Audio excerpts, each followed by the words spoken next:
3 decades ago, Subic Bay stood as the proud symbol of America's military reach in Asia, until the Philippines shut its gates, declaring independence from foreign boots on its soil. The base closed, the ships sailed away, and the echo of jet engines faded into history. But history, as it often does, has a sense of irony. Today, the same bay once celebrated for its liberation from US control is preparing to welcome America back, not as a conqueror, but as a partner in defense. What was once a fortress of empire is now being reborn as a shield of sovereignty. The world has changed. China's shadow looms larger, the seas are more contested, and the Philippines, once eager to stand alone, now finds safety in alliance. Subic Bay, once the symbol of departure, is again becoming the center of return.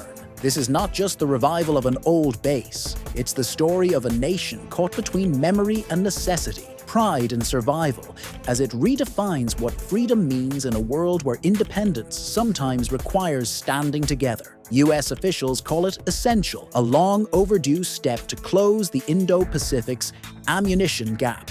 Manila, meanwhile, frames it as a matter of survival. President Ferdinand Marcos Jr. put it bluntly, "Are we not already a target for China? Since the threat has grown, we must do more to defend our territory." His words echo a new realism in Philippine defense, thinking, prepare, or be left exposed. For Washington, Subic fits seamlessly into its pivot to Asia, a strategy to strengthen America's military reach across the first island chain. For Manila, it's about reinforcing sovereignty amid tense standoffs at 2nd Thomas Shoal and defending a rules-based order grounded in the 2016 arbitral ruling that favored the Philippines over China. But Subic's revival is about more than ships and missiles. It's about balance, keeping vital sea lanes open, deterring aggression, and signaling that the Philippines will not stand alone. In many ways, Subic is becoming the front line in the US-China rivalry, a strategic chessboard where geography meets geopolitics. Yet with opportunity comes risk. For the Philippines, the hub could mean jobs, investment, and enhanced security, but also fears of losing autonomy, provoking Beijing, or stirring domestic dissent. Manila faces a delicate balancing act, leveraging US protection and economic gains without being dragged into a superpower showdown. Still, this is no mere reopening of an old base. It's the opening act of a new era, one that captures the Philippines' evolving role, America's renewed Indo-Pacific push, and China's unrelenting rise. Whether Subic becomes a shield or a lightning rod, one thing is clear: its rebirth will reshape Asia's defense landscape for a generation.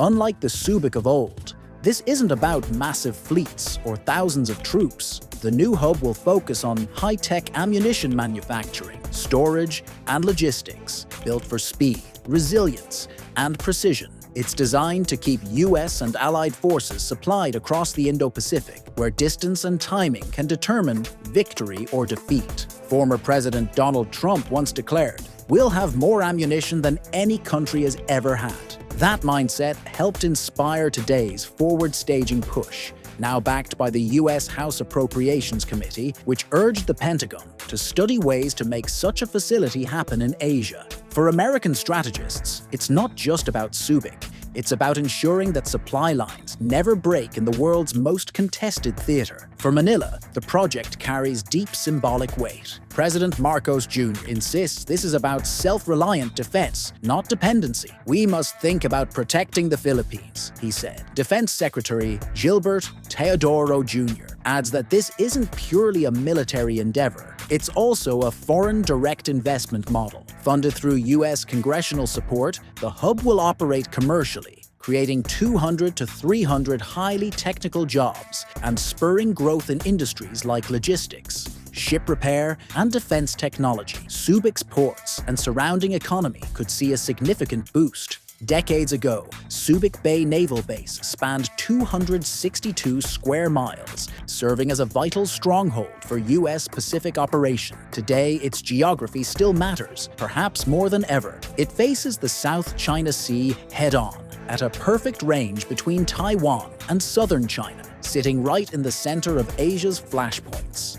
Recent activity shows this revival isn't hypothetical. The US Marine Corps has begun pre-positioning programs here, American firms have leased a 57,000 square foot warehouse for logistics support, and the U.S. Naval Research Laboratory calls this project the most significant American defense investment in the Philippines since the Cold War. In the end, the Subic Bay hub isn't about nostalgia, it's about the future. It redefines how the U.S. and the Philippines work together strategically, economically, and technologically. Its proximity to Taiwan, its reach across the South China Sea, and its dual military-commercial nature make it one of the most consequential defense initiatives in modern Philippine history. First laid out under the Obama administration, this pivot, sometimes called the rebalance, was built on one core idea, that the Indo-Pacific is the center of 21st century power competition. And today, Subic Bay is right at the heart of that competition. With its deepwater harbor and prime location, Subic gives the U.S. something priceless: the ability to project power, move fast and stay supplied, right in the middle of the action. Unlike Guam, more than 1,500 miles away, Subic sits inside Southeast Asia's beating heart, just miles from the South China Sea and the Taiwan Strait. From here, the US and its allies can cut down response times, strengthen deterrence, and make their presence unmistakably felt. For the Philippines, this isn't an abstract debate about geopolitics, it's a daily reality. In the West Philippine Sea, Philippine vessels are routinely shadowed, rammed, and blasted with water cannons by the Chinese Coast Guard while trying to resupply their troops on the rusting outpost BRP Sierra Madre at 2nd Thomas Shoal. These confrontations are part of Beijing's effort to enforce its sweeping 9-line claim, which covers nearly 90% of the South China Sea, a claim rejected by the 2016 Hague Tribunal ruling, which sided firmly with Manila. That ruling was a major legal win, but it had one big flaw: it had no muscle. Now, Subic Bay could change that. By turning it into a logistic and resupply hub, the Philippines and its allies can translate legal rights into real capabilities, sustaining longer patrols, keeping ships fueled and supplied, and responding to provocations in real time. In short, Subic gives Manila operational leverage to match its legal legitimacy. Over the past decade, China has built the world's second most powerful navy, complete with aircraft carriers, missile destroyers, and nuclear submarines. It's also transformed artificial reefs into armed fortresses, complete with runways, radar systems, and missile batteries that push its power deep into the Pacific. Subic Bay is the counterweight to that expansion. It's strategically positioned along the first island chain, a natural line of defense that runs from Japan through Taiwan to the Philippines. Controlling this chain limits China's ability to move freely into the Western Pacific. By upgrading Subic into a modern logistics and ammunition hub, the US and the Philippines are reinforcing that line, sending a clear signal to Beijing. Any attempt to dominate the South China Sea will be met by a coordinated, forward-deployed response. But this isn't just a US-China story. Subic's reawakening is reshaping the region's entire security architecture. Within Southeast Asia, opinions on China vary. Cambodia and Laos lean toward Beijing, while others like Vietnam share Manila's growing concern. For the Philippines, the new Subic hub strengthens its diplomatic hand. It shows that Manila is no longer just a small player complaining about incursions. It's a strategic partner with real capability and allies to match. It also boosts new mini-alliances like the Philippines-US-Japan and Philippines-US-Australia partnerships. Smaller than ASEAN, but faster, nimbler, and more coordinated. Subic's logistics capacity will serve as the backbone of these coalitions, supporting joint patrols, intelligence sharing, and rapid response operations. Subic Bay also plays a key role in the Taiwan equation. Lying just 700 nautical miles from the Taiwan Strait, it would become a critical launch and resupply point in any Taiwan crisis. That's why Beijing views Subic not just as a threat in the South China Sea, but also as a potential staging ground for US and allied forces in a cross-strait conflict. In the south, Subic reinforces Manila's claims and maritime defense. In the north, it gives Washington a forward edge in the event of a Taiwan contingency. To Beijing, that's a dual challenge. And to Manila, it's a double-edged sword. For the Philippines, this brings both opportunity and danger. Subic means enhanced deterrence and stronger defenses, but also the risk of being caught in the crossfire of a superpower showdown. Still, for many in Manila, it's a risk worth taking. The strategic return to Subic Bay captures the essence of today's Indo-Pacific moment. Local disputes colliding with global rivalries, law meeting force, and small nations finding strength in alliances. Subic Bay, once the beating heart of America's presence in Asia, is ready to rise again.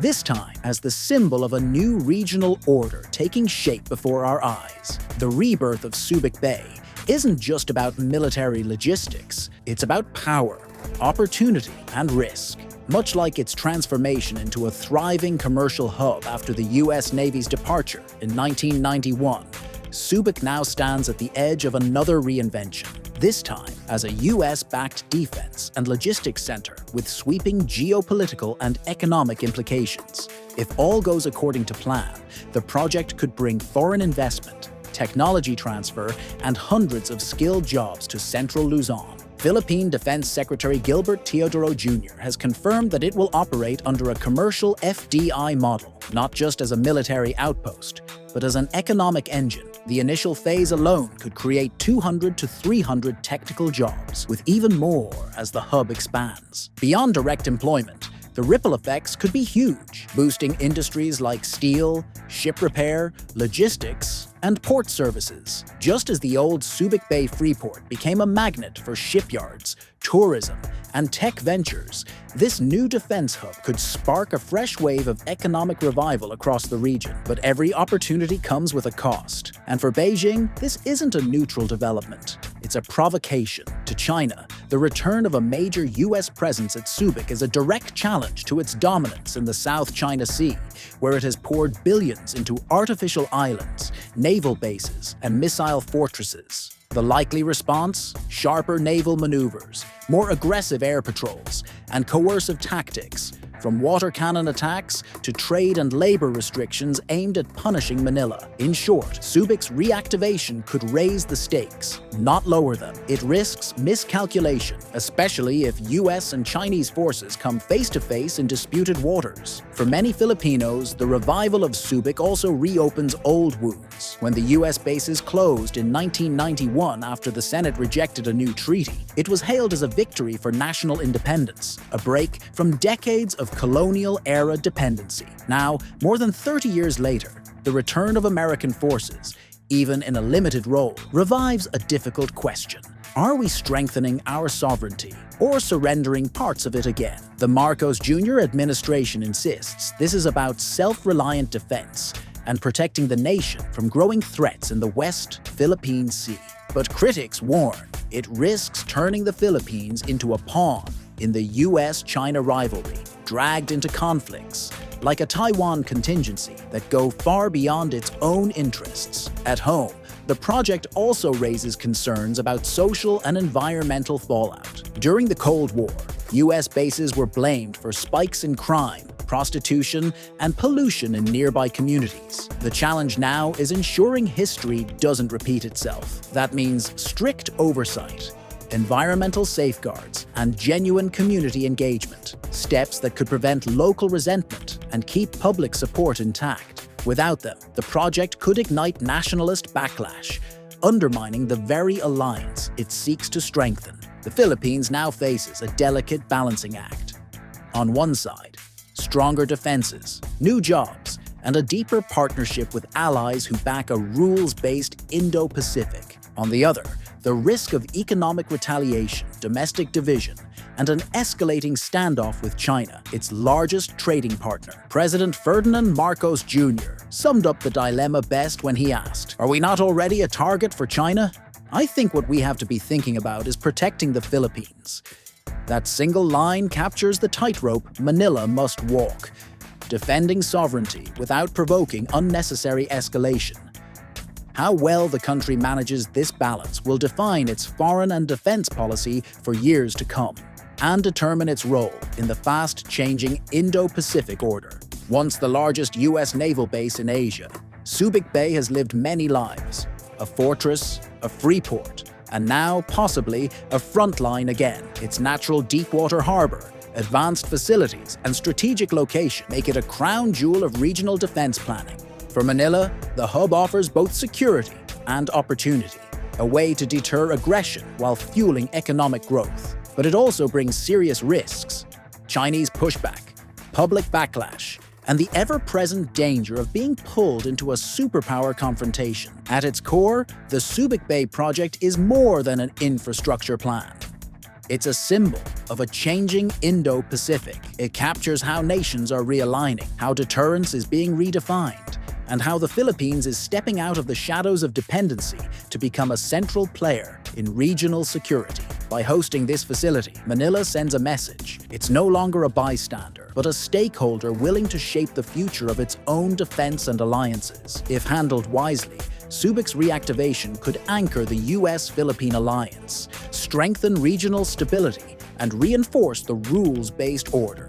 If mishandled, it could spark a new arms race, deepen mistrust, and make the Philippines a frontline target in any future conflict. Either way, one thing is clear: the return of Subic Bay is not just a revival of history. It's the first chapter of a new era in the Indo-Pacific, one where the Philippines' choices could shape the region's destiny. If you enjoyed this analysis, don't forget to like, share, and subscribe for more in-depth looks at the forces shaping our world today.